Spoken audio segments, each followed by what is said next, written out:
Fox 5 Health News, some important information if you're pregnant. A recent study of more than 500,000 childbirths in New York City found that women who gain more weight than recommended during their pregnancy could increase their chances for serious complications during delivery. Joining us now is Dr. Devi Parampal. She is a Fox 5 contributor from NYU School of Medicine. What's your thinking on this? Well, there's a couple of things to look at. So first, if you're gaining more than 25 to 35 pounds, if you're normal range in terms of your weight, or if you're gaining more than 20 pounds, if you're already a little bit overweight to begin with, then there might be more of a risk of heart failure or other issues, right? So the important thing is to talk to your doctor to see what's coming first. Is it because of your diet, or is it because you're having a medical problem that then is causing you to gain weight, maybe fluid weight, and maybe preventing you from exercising? Oh, gotcha. Okay. All right. Now, we were all talking about this one today in our meeting. The debate continues over whether eggs are actually good or bad for you. There's new research out, and it claims that people who eat 3 or 4 eggs a day per week have a higher risk of both heart disease and early death.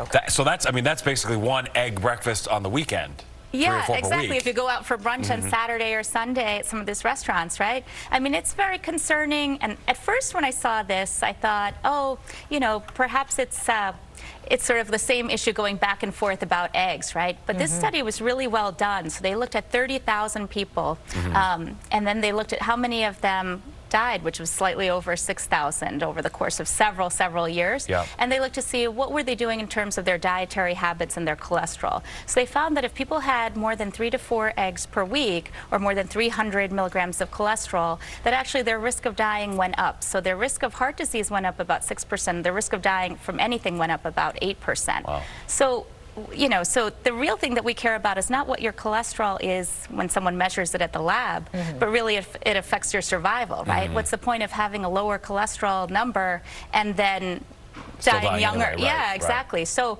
they were looking at that first and foremost, and then second, it might make you wonder, well, why does it make a difference, and why does it go back and forth? So the reason is that your liver makes cholesterol normally. It already makes it. And the theory before was that, okay, if you eat cholesterol and get it dietary-wise, so from animal meats, cheese, milk, things like that, that your liver won't make cholesterol anymore, and that it would even itself out.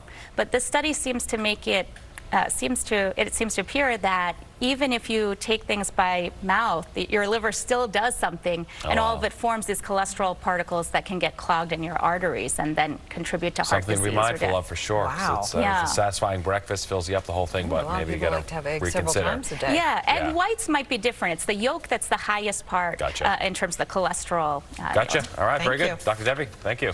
Meantime, it's a great day to exercise outside. I know, pushing 70. No rain, Crazy. and it's almost